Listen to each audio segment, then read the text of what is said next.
in this chat box. Also on the left, no, there, sorry, you can see a box with the web links.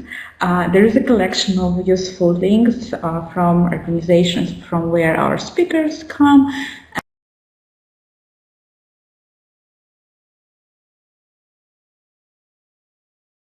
and also our upcoming future webinars. You can also see a link to the page where the recording of this webinar is going to be published in a day. Usually it takes us about a day. There is also an email address where you can send us a request if you want to receive a certificate of attendance of this webinar. There are also links to subscribe to our newsletters if you want to do so, and some other useful links from Sweden, but I will let our speakers to talk about them more and to explain what they are. So as I said, there will be a recording, there will be a certificate, and also there will be a few polls that we will ask you to help us and get some more information about you. So I will ask Katerina now to open a few polls, and so you will see on your screen in a second a few polls with a few questions, and if you could take a second and answer them, that would be good. You should see one there now. So we would like to know whether joining this webinar was easy for you. And also whether you attended our webinars or any webinars before.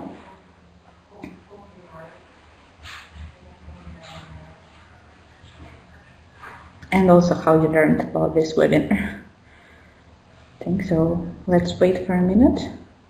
Okay, I can see that joining was easy. This is very good news.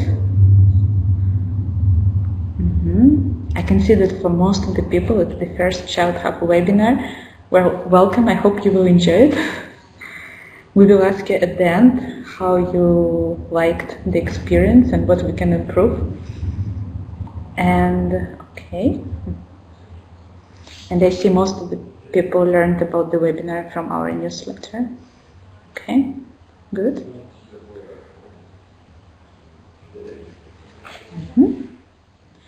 I think we're done with the polls. Thank you very much.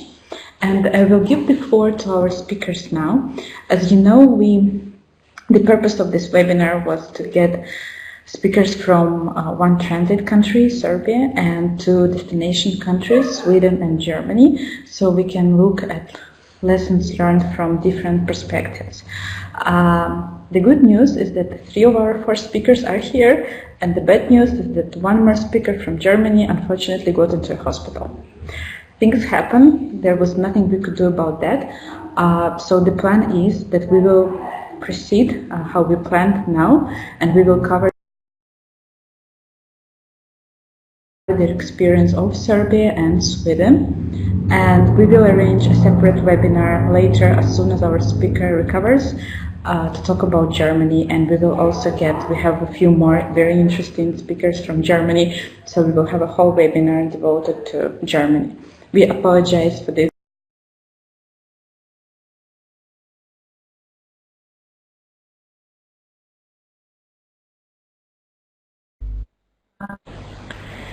Hello everyone, just a small correction, we are from Serbia, not from Germany.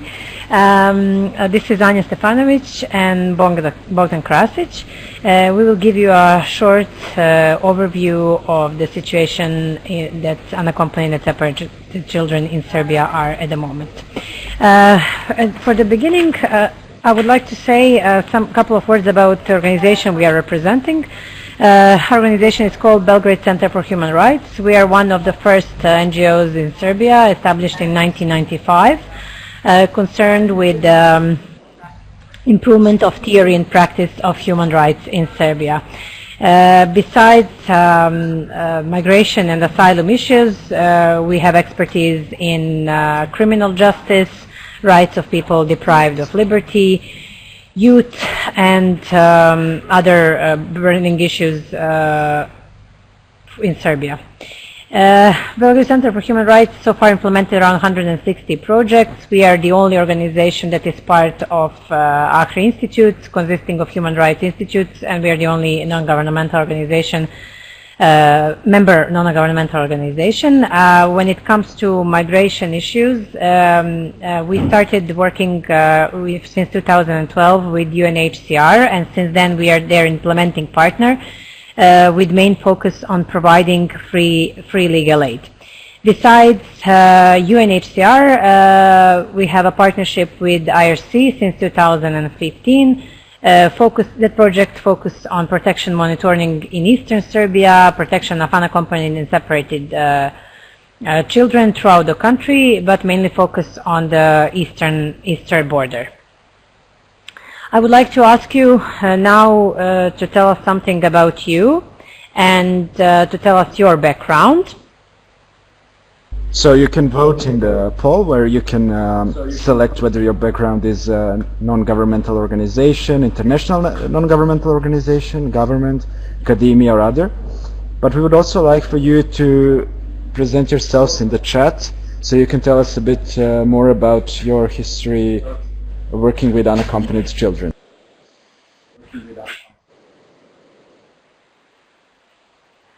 NGO, of course, stands for non-governmental organization, and INGO for international non-governmental organization. So we see there is already several votes for the INGO and NGO, so if you could please write in the chat which organizations you represent.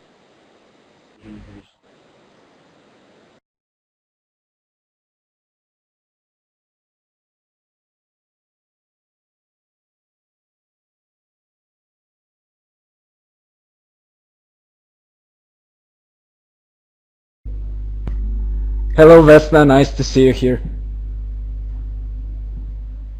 It's true. Okay, great. From your answers I can see that you are all experienced in work with unaccompanied minors and children in general, so I'm sure that we will all make a great benefit out of this webinar.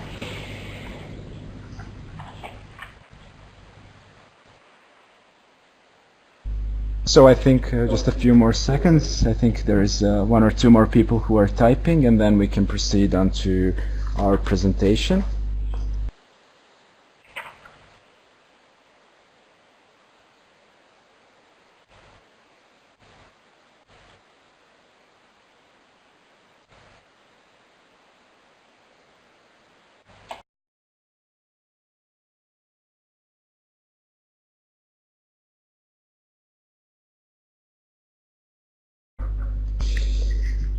Okay, thank you everyone. So now we will start with our first poll, which is regarding our presentation, and we would like to ask you to try and tell us, what do you think? How many unaccompanied children were registered in Serbia in 2017? This is of course the unaccompanied children of the refugee population. So you have the option none, 15, 156, or 1,560.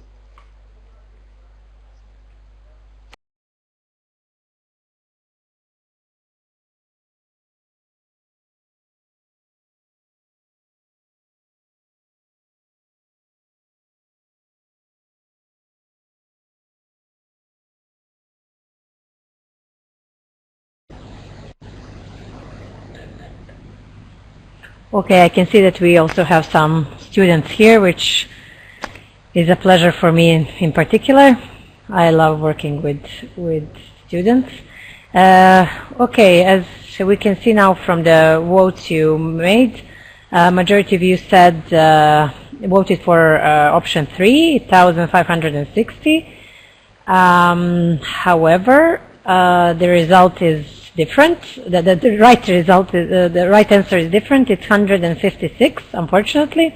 As you can see, it's a very, very small number, and as you can assume, considering that the crisis started The crisis exploded in 2015, but the number of people decreased in 2017. This is a very small number comparing to the overall number of refugees who entered Serbia even only in 2017.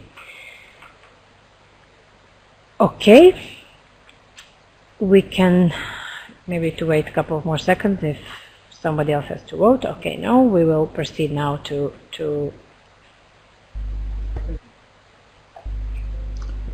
our presentation. As you've seen with the results, the number of registered unaccompanied children is quite low.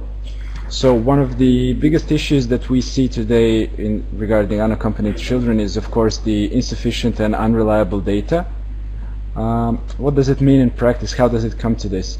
Well, you can see that previously when people were passing through the Balkan route in 2015 and 2016, in an open way, the police avoided to register unaccompanied children as such because it would often entail that they would have to sign them with the guardian or give them some specialized services and so on. And today the situation is even more dire as most children are passing through in a clandestine manner, so they try to avoid any kind of contact with the authorities. Also, what we have in Serbia and other countries is the lack of options for safe accommodation and comprehensive services for unaccompanied children. In Serbia, unfortunately, we do not have any kind of specialized accommodation just for refugee children. There are 18 asylum and reception centers for refugees, which are general in nature, but they do not have any kind of specialized services, not just for children, but also for persons with disabilities and so on. There are 3 designated centers across Serbia, which are designated for accommodation of unaccompanied children, with only a handful of available beds. And currently, only the center in south of Serbia, in the town of Niš, is open. And the other 2 centers are unable to accommodate any children due to the lack of staff. So it means that the majority of unaccompanied children are actually placed in general asylum centers where there are no specialized protection services. Although we should mention that in majority of asylum and reception centers, they are parts of the center or separate buildings dedicated only for unaccompanied minors, which provides some kind of protection, but definitely not enough, considering that the place designed only for unaccompanied minors is part of centers, so children are not they're not protected from violence and trafficking in a proper way. This is especially a big concern when it comes to of course, the trafficking and smugglers, because these rings do operate in large centers where you have, for example, 500 or 600 persons or 700 persons accommodated. I will go to the next slide now. As I've said, most of the children now attempt to complete their journey without being registered because the legal pathways are practically non-existent. Persons who do arrive to Serbia can only legally apply to enter Hungary. However, the number of people who are admitted into the transit zones is quite low. So previously it was up to 5 persons per one of the 2 transit zones per day. Now it's only 1 person. There is some preference given to families and unaccompanied children, but still with such low numbers, it means that those persons have to wait for months or even years to be able to cross. So more and more people are trying to resort to using services of smuggling networks. Many of the measures meant to help and identify and protect are not appropriately implemented. So this is a general issue that we have in Serbia sometimes, that our laws are just fine, but maybe in practice they're not appropriately implemented. One of the things is that we do not have any age assessment procedures.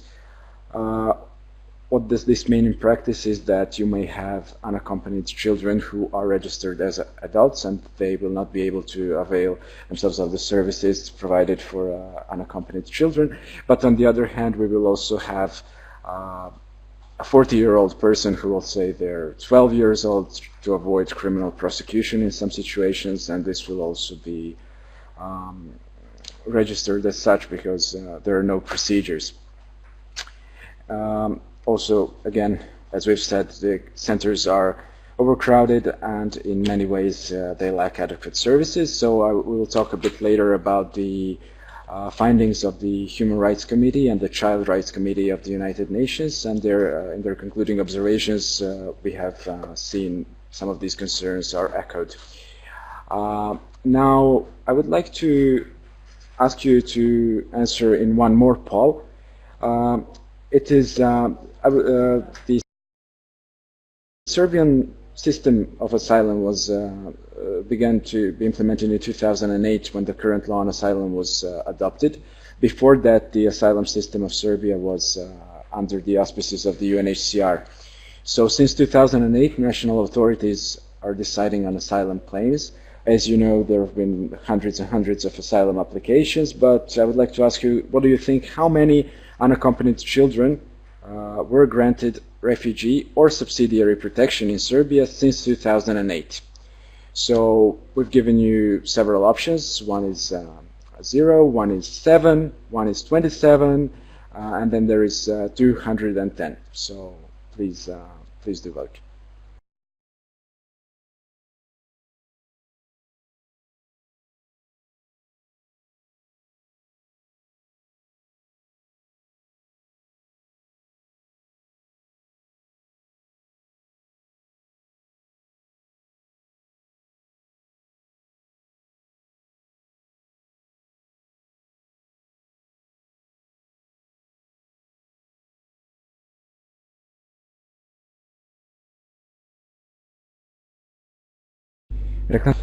Okay, so we have, I think everyone has voted by now, and unfortunately I have to say that only 3 people have guessed it right.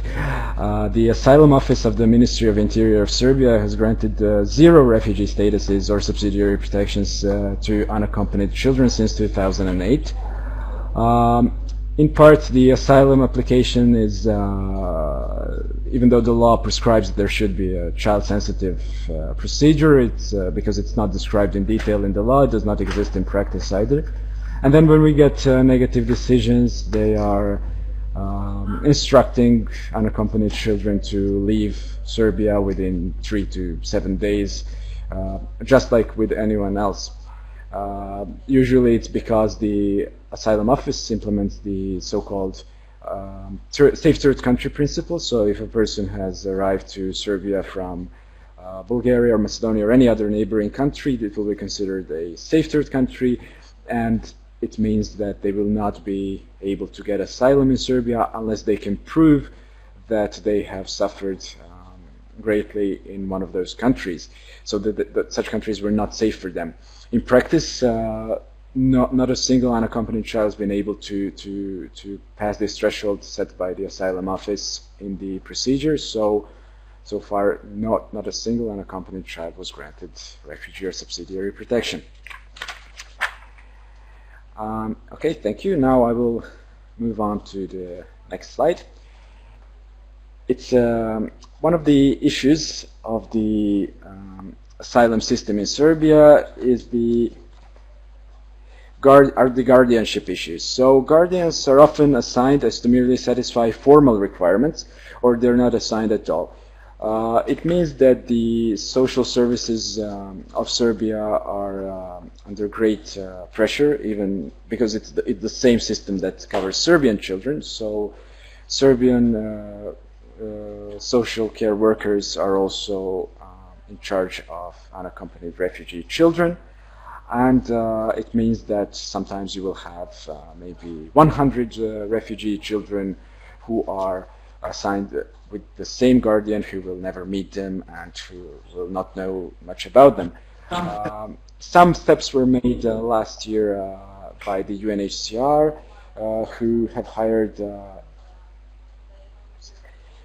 who have hired a great number of social workers in Belgrade, and unaccompanied children from other centers were moved to one of the two camps in Belgrade.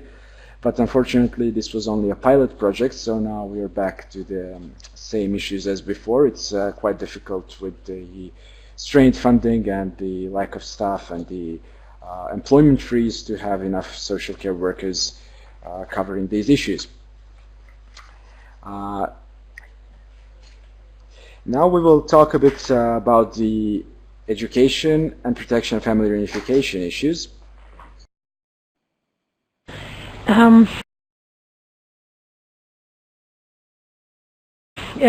Last year, the government made a huge effort to include all children, including unaccompanied and separated children, in the formal education structures.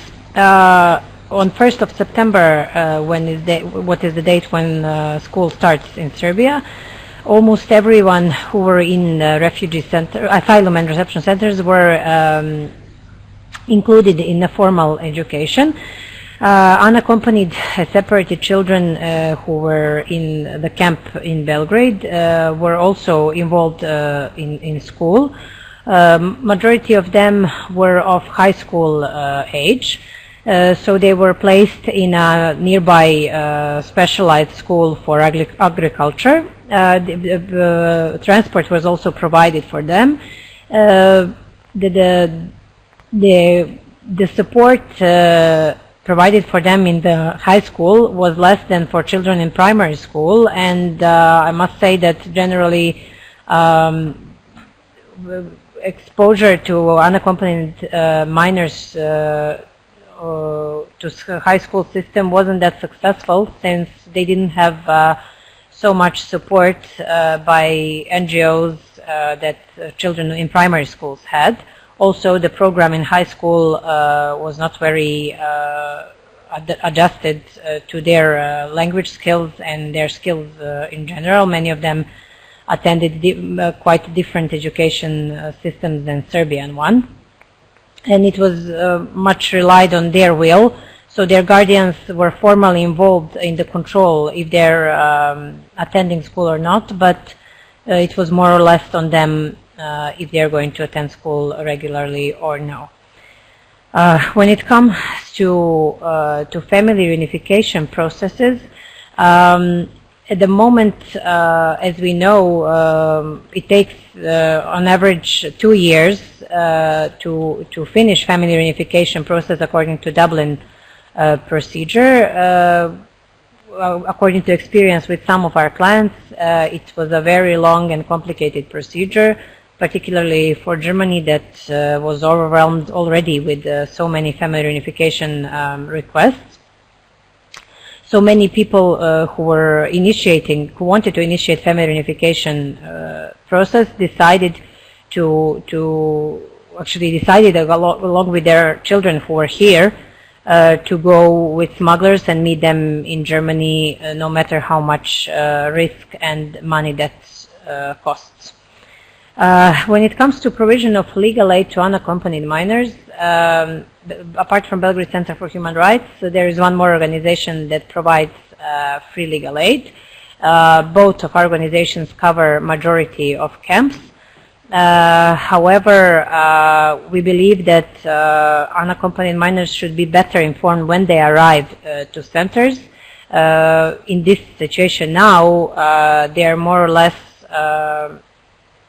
depend if us or the other organization will find them, if we are going to reach them. So there is nothing organized by the authorities or their guardians to connect them with the organizations that provide free legal aid, so that they can learn about their rights and the options, and thus receive more protection than they do now. I would like to quickly go through the topic of violence and smuggling. As we are all well aware, since the explosion of the crisis in 2015, smuggling network was working very well throughout whole Eastern and Western Europe. The situation is not better now. Unfortunately, as Bogdan mentioned, people in Serbia are crossing legally to Hungary only through lists. However, Hungary accepts only 2 persons per day at this moment. So majority of people in the camps decide to use smuggler routes, including unaccompanied minors, who, as we previously mentioned, are staying in the asylum and reception centers with grown-ups, exposed to smugglers, to violence, to different kinds of manipulations. So what particularly concerns us that we see fluctuation of number of unaccompanied minors in the camps, which is a result of many of them deciding to leave through smugglers' routes. Also, testimonies that we collected from number of unaccompanied minors is that the majority of them experienced some kind of violence, either psychological, physical, even sexual, during their journey from their country of origin to Serbia. And further on, because we even had some cases of unaccompanied minors who were pushed back from Croatia or Hungary and then decided to seek asylum in Serbia. When it comes to pushbacks in Serbia, there were cases registered that Serbian police was pushing back people to Macedonia and Bulgaria, but the cases of violence by Serbian police were very, very rare. Now we would proceed to concluding observations that my colleague Bogdan. So during the last year we were involved with advocacy activities with the UN Child Rights Committee and the Human Rights Committee regarding the rights of refugee children in Serbia. Some of our comments have found their way to the concluding observations of these bodies. So the Child Rights Committee, one of the concluding observations is that Serbia should establish a fair and efficient asylum procedure that are to be carried out in a child-sensitive manner. As I've said earlier, Serbian law has the provisions on very vague provisions on the child-sensitive manner of the procedure. It just mentions that in case where there is an unaccompanied child, the procedures should be carried out in a sensitive way, but there is no particular definition of what does this mean. So in practice, it meant that all of the procedures for asylum that were carried out by the asylum office regarding unaccompanied children were the same as those that were carried out for adults. We hope that the new law on asylum, which was adopted several days ago and which should be in effect in some more than around 60 days from now, will address this issue better. But it remains to be seen if in what way, also especially in practice again. Also, one of the findings of the Child Rights Committee was that the asylum-seeking and refugee children who are unaccompanied or separated should be included in the existing child protection systems. This is done in a way, but also when it comes to the best interest assessments, they are often conducted ad hoc or not at all. So we need to have the refugee children included in the existing child protection systems in full, not just in a partial manner. Also, all asylum-seeking children should be systematically provided with information on their rights and obligations. Especially great concern is for those children who are not in government facilities. So we do not necessarily have contact with them as they are sleeping rough, staying in squats around Belgrade or around the border. They receive information usually and mostly from smugglers. This is usually information which is not truthful information, but the one that's trying to incite them to use their services.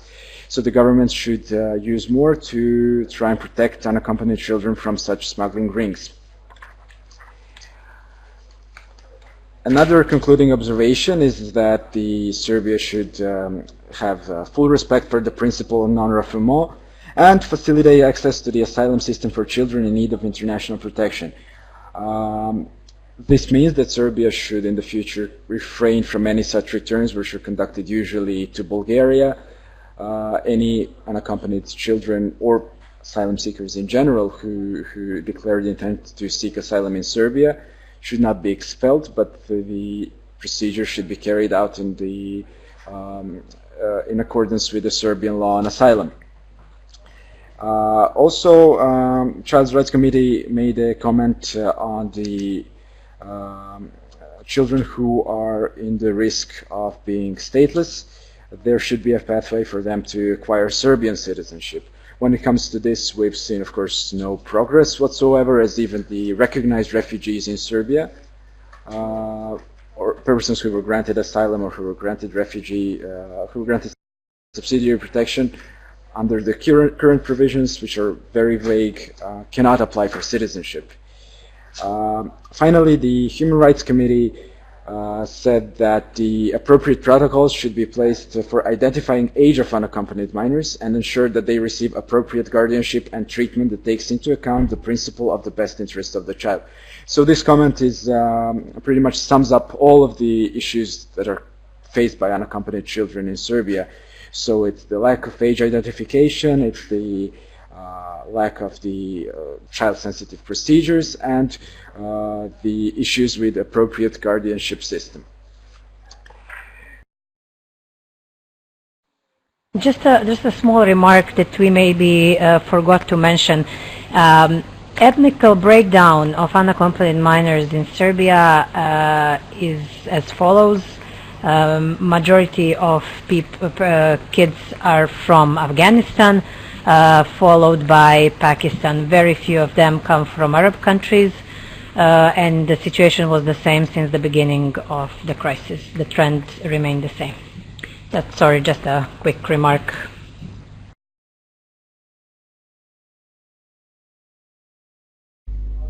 Thank you, Anya. And this concludes our presentation. However, now we would like to ask our participants to ask us any questions that they may have. Also, for the duration of the next presentation, you can also ask us any questions, and then we will answer them at the end. But also,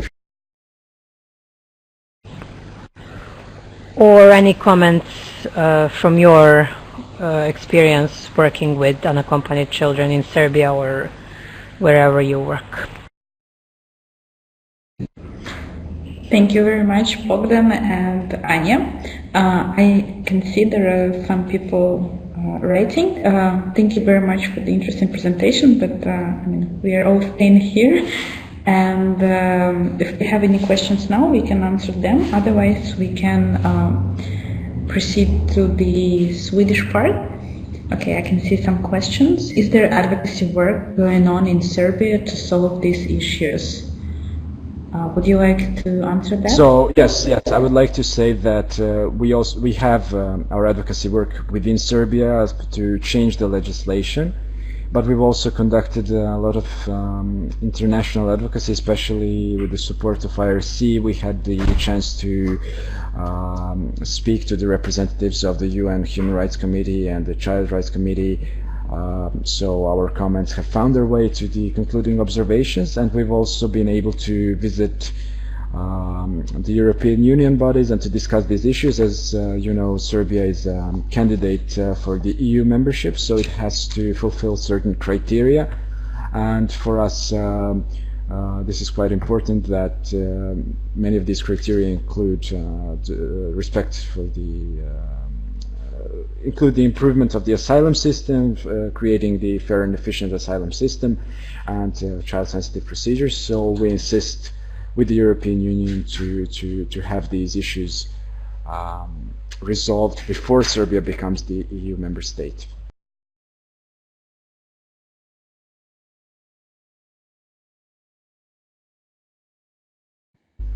And of course, okay. I think the presentation will be shared by the Child Hub after it's finished, so it will be.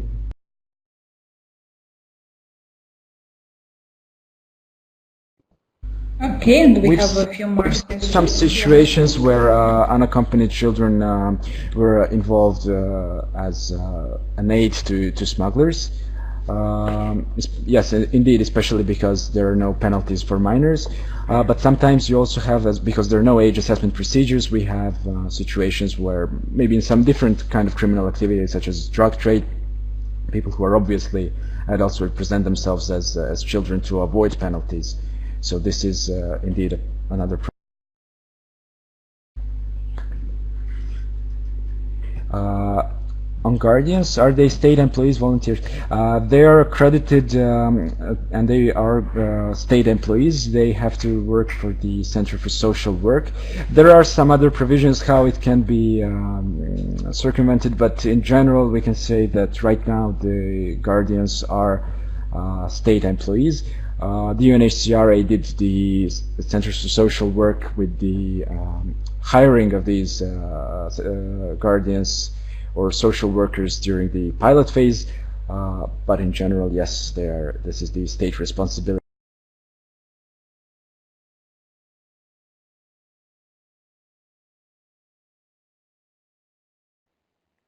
Okay, thank you. And if we don't have questions on Serbia right now, I suggest we now listen to our Swedish presenter and the Swedish experience, Jonas. The floor is yours now. Yes, thank you very much.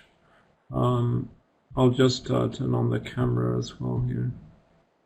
Okay, here we go. I cannot see you yet. I think you have to click twice. Yes. Yes, now we can see you. Great.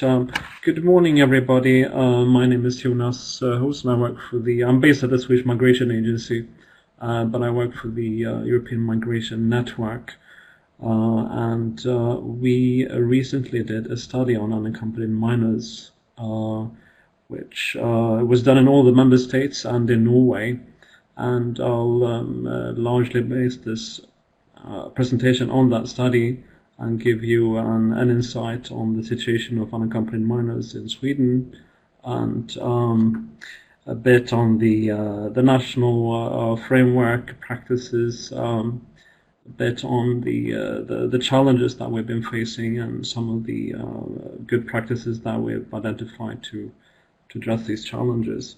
If we start by doing a bit of a basic overview, of course, Sweden is a destination country for unaccompanied minors, and has been a destination country for quite some time.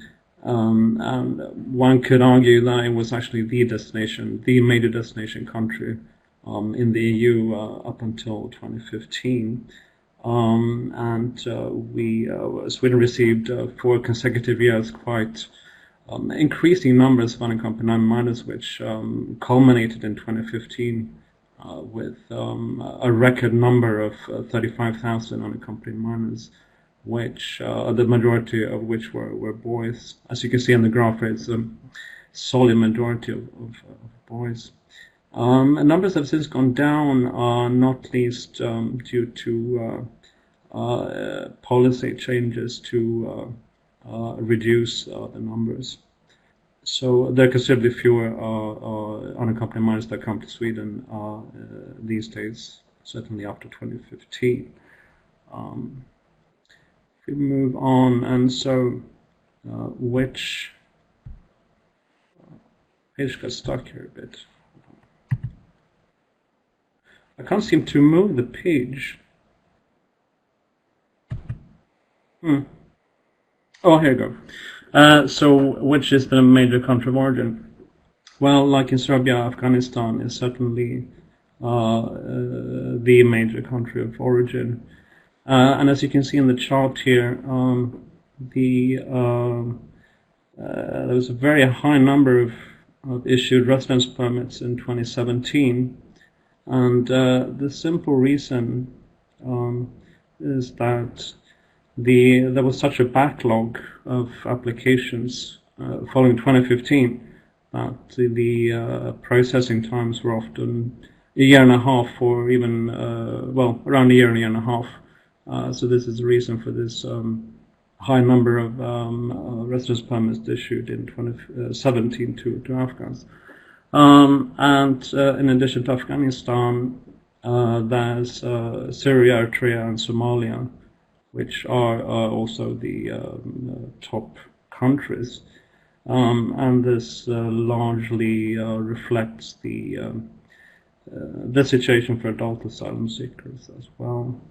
However, Sweden's received quite a few applications as well from unaccompanied minors in North Africa in recent years, and in particular Morocco and Algeria.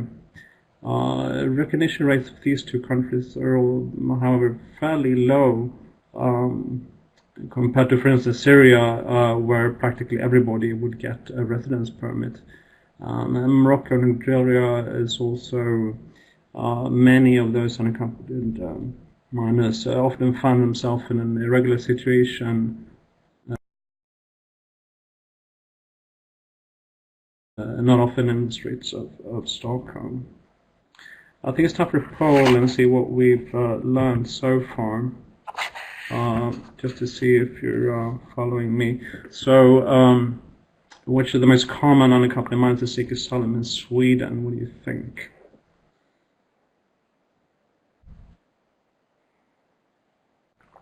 Yes, that's correct. Very high number of Afghan boys that we have received. That's very correct.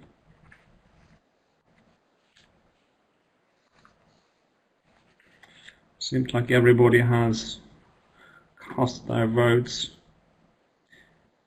Yeah, somebody corrected that. Yeah, that's Afghanistan, that's very true.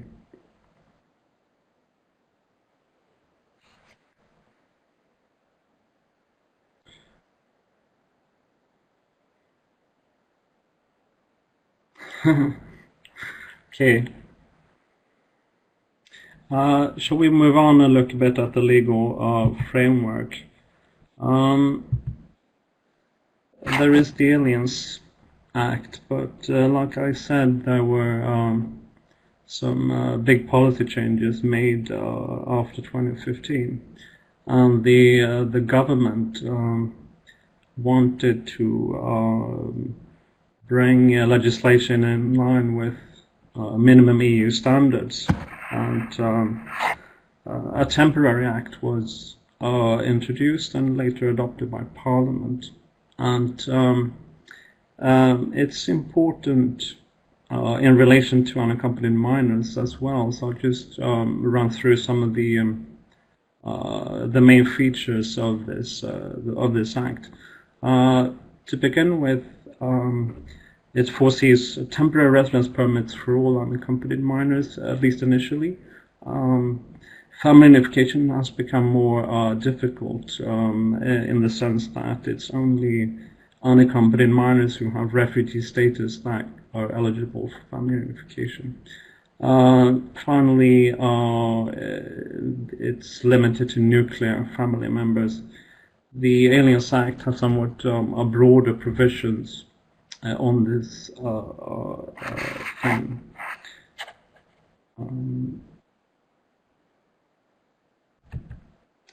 One other thing that I should like to mention is that there's a formal dispersal mechanism that was introduced. And so what's this? Well, it's a means to ensure that unaccompanied minors are spread more evenly throughout the country. It's been a kind of contentious issue in Sweden with distribution amongst municipalities, where some municipalities have taken very many unaccompanied minors and some have received barely any.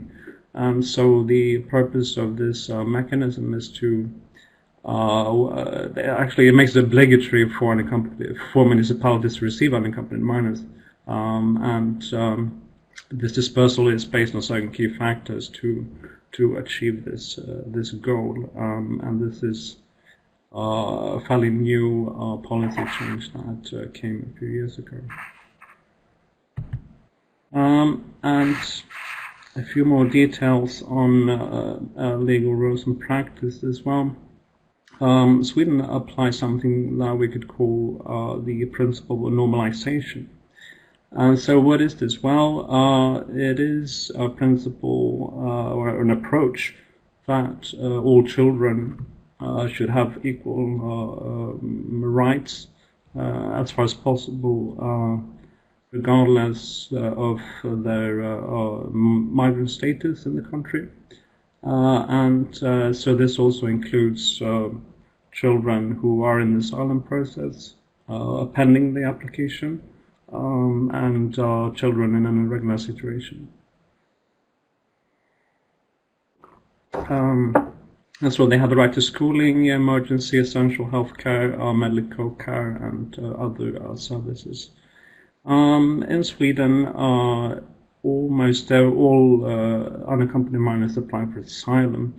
And I know this is not the case in all EU member states, but and there's certainly varying practices, but in Sweden this is the case.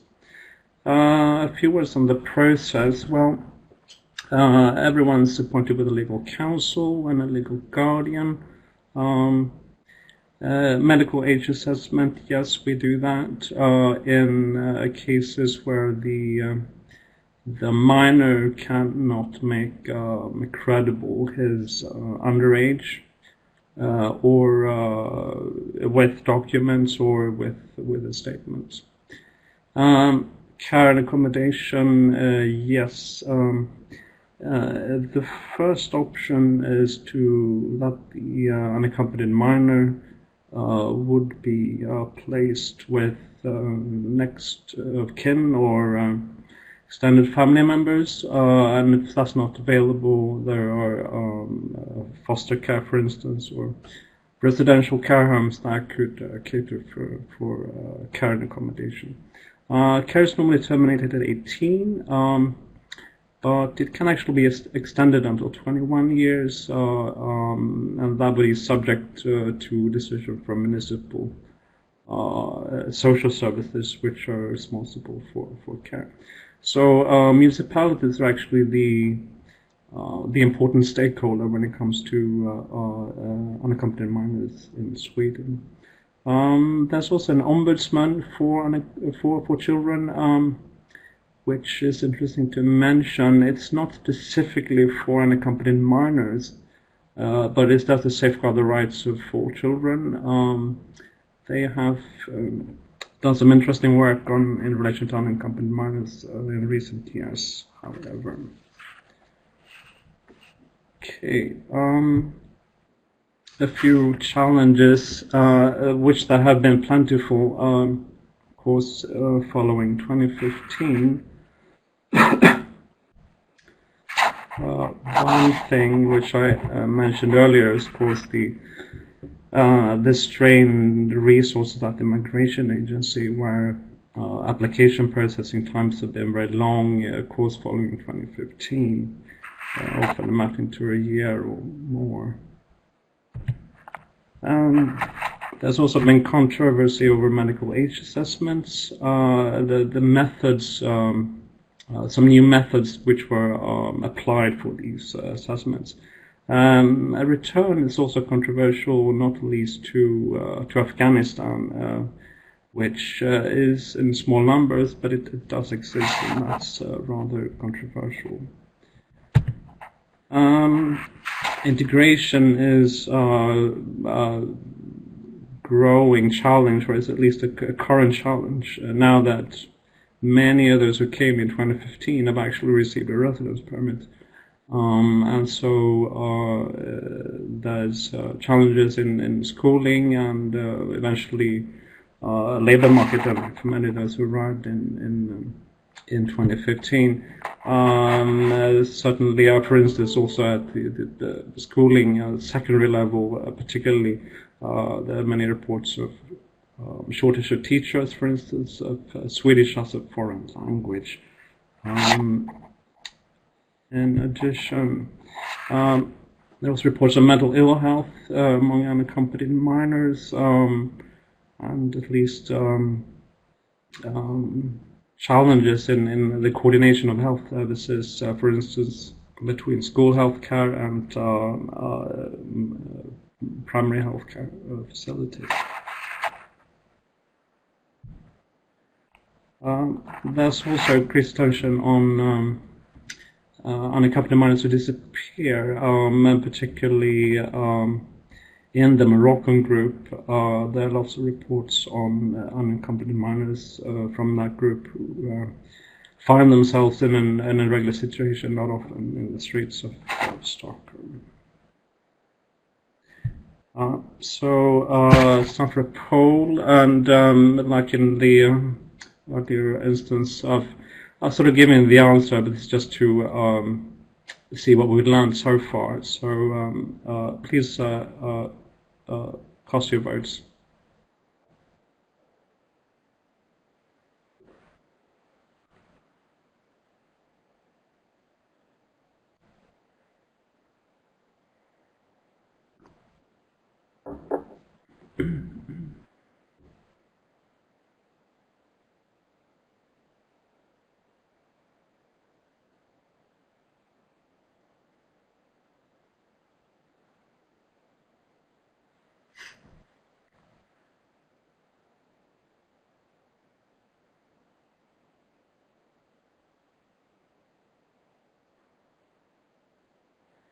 Okay, very good. I see that there are a few people writing still. I think now everybody's finished.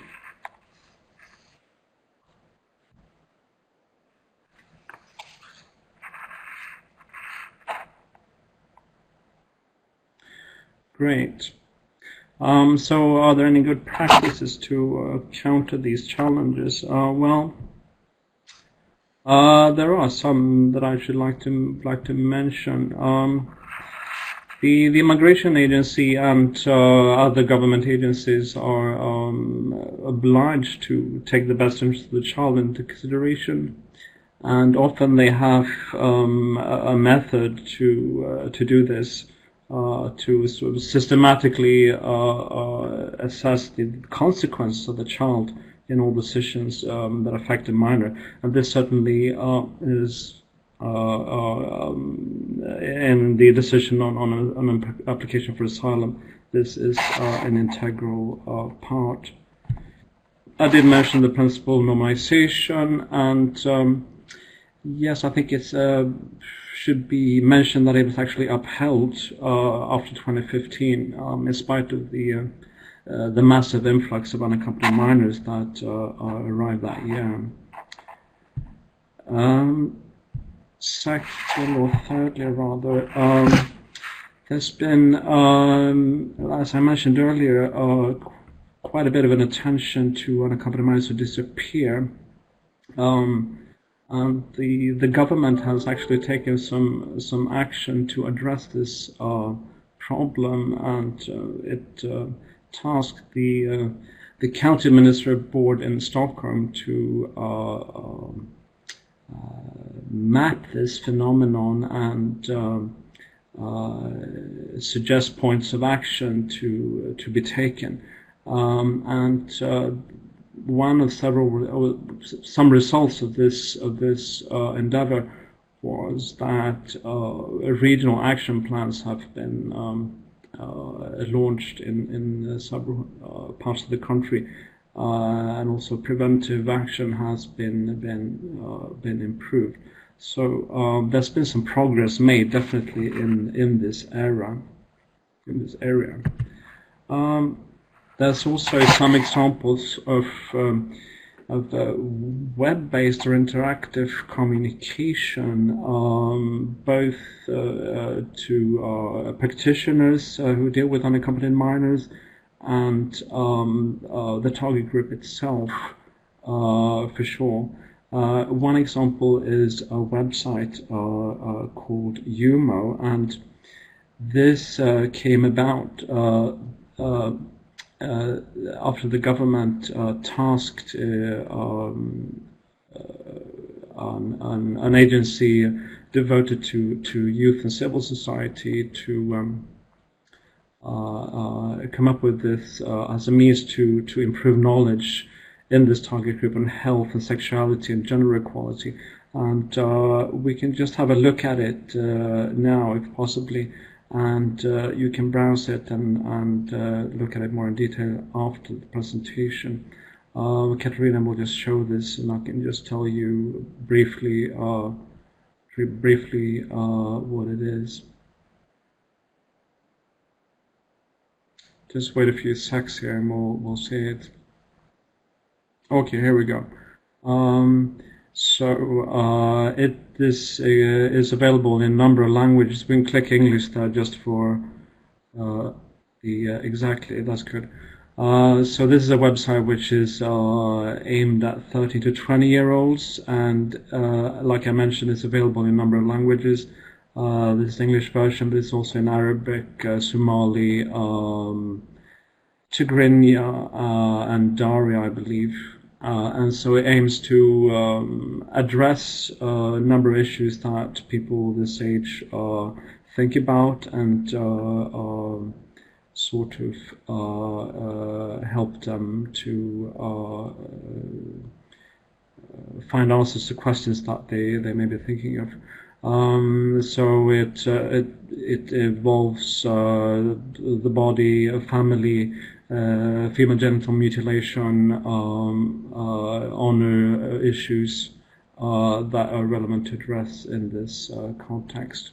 So, although it's made for unaccompanied minors in Sweden, but it's available in a number of different languages, it can be of interest to also to unaccompanied minors in other countries. So feel free to have a look at that after the presentation. I think we can move on. Just have one more slide to round off this presentation. Just waiting this bit of a... Yeah, here we go. Yes, legal guardians were mentioned earlier. There's also e-learning for legal guardians, which has been well received. Certainly the task as a legal guardian has become more complicated, I'd say, in the wake of the many unaccompanied minors that have come to Sweden, and also taking into account the many policy changes and lengthy processing times that have been in the past few years. So let's, yeah, that's right. I had a poll here. I forgot that. Yeah. So here's another poll. Now that we've talked about good practices, so what do you consider good practice in reception and integration of unaccompanied minors? It's a very broad a question, but I think we all come from different backgrounds and different countries, and I think it could be interesting to share our experiences in this context.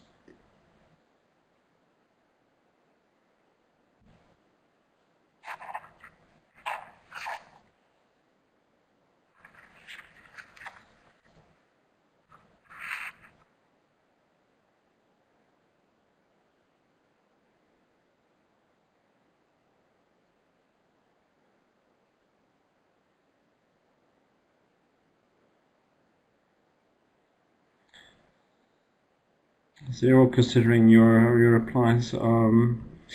Do feel free to write whatever comes up. Somebody's writing coordination among practitioners here. That's very true. I think that's something that is very relevant in the Swedish context as well.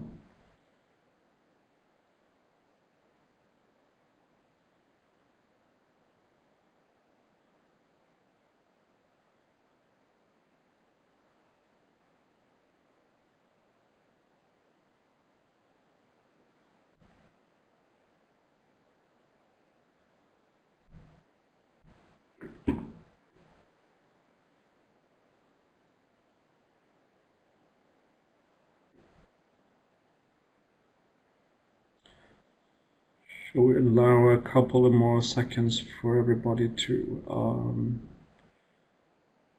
write a comment?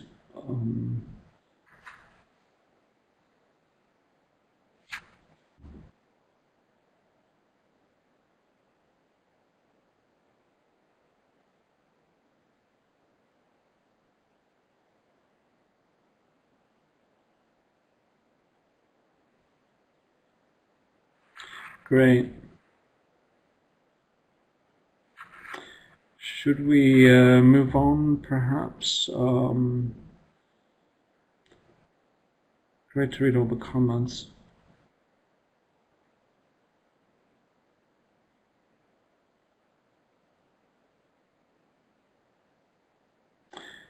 Thank you very much. Let's sum up the presentation. A few points here. Of course, Sweden is still a destination country. I mean, although the numbers are considerably lower than 2015, it's not the major destination country in the EU any longer, but it's certainly a destination country. Another point that's important to remember is that, or observation perhaps rather, is what happened in 2015 is really the response in the public sector and the private sector as well, and in civil society has been enormous. I mean, it's triggered a lot of activity. There's been so many projects initiated. Activities, civil society organizations, and also, as I mentioned, policy shifts, so the migration policy.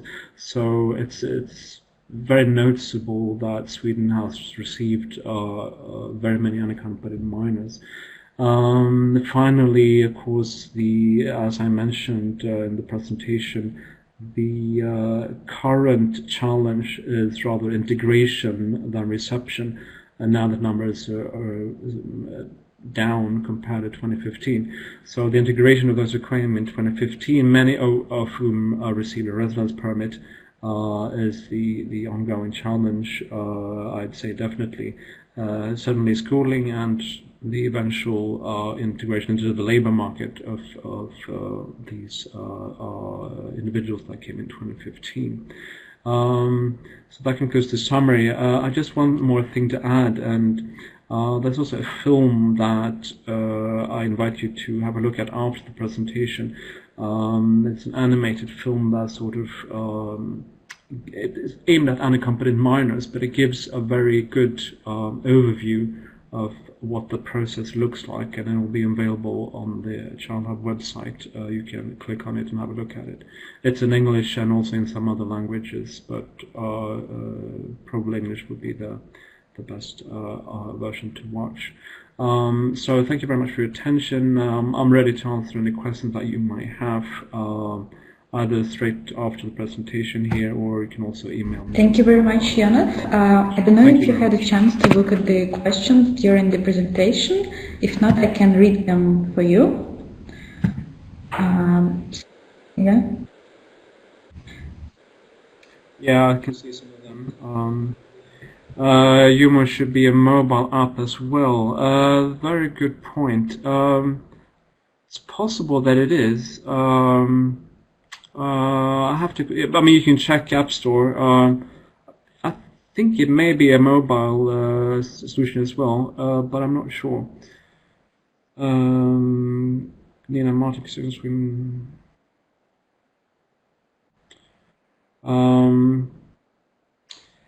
There's a question on child marriage. Yes, I think that has happened. I think there's been successive, the legislation in this field has been tightened. There are instances of this happening, definitely. I know.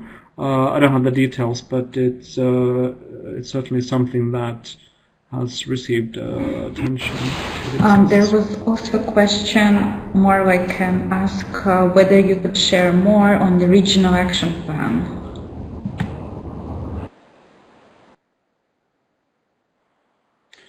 Okay. Yes. Well, a lot of it deals with coordination. One thing that's apparent in this country is that there are quite a few stakeholders when it comes to unaccompanied minors, and certainly, like I said, the municipalities is the important stakeholder, but of course there's migration agency. You'd have the police, you have like regional government, they're all involved in this. And one major feature of these regional action plans is to ensure that coordination runs more smoothly. That's a major feature of these action plans, and also to sort of ensure that all staff members are sort of on the same level, that they have the same access to information. And another thing is actually that the unaccompanied minor has sort of is sort of prepared that the process can actually result in a return decision. So that would not be a shock if, in the event of that, it happens, because many of us who disappear would often do that in connection with the information of a return decision. So these action plans have there are a lot of aspects to them, but coordination is certainly an important feature.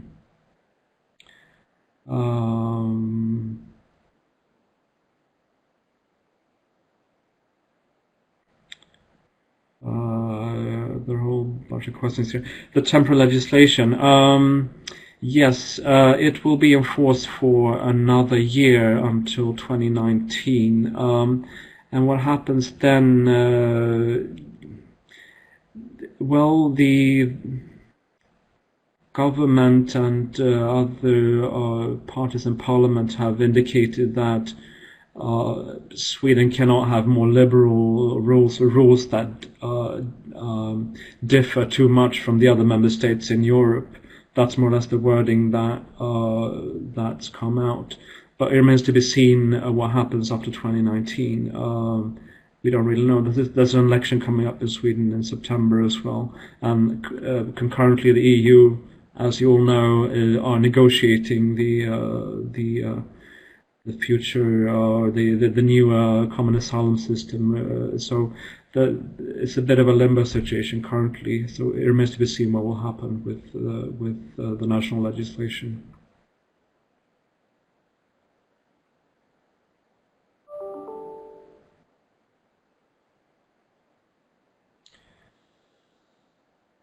I see one more question on forced marriage here.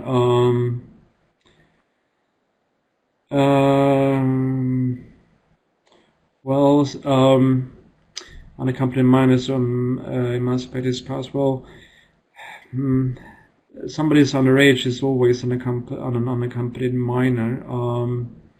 I'm not a specialist on that particular feature. That I can say that I said earlier is that this is a problem or challenge that exists, and I believe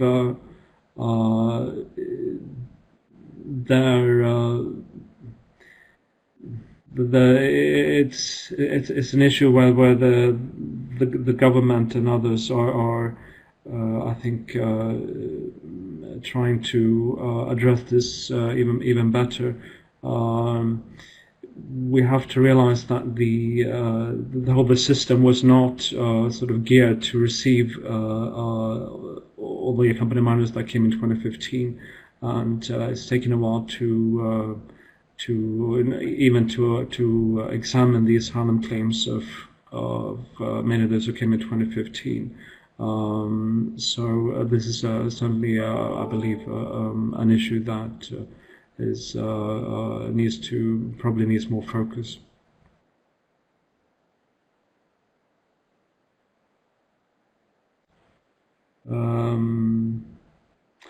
The assessment.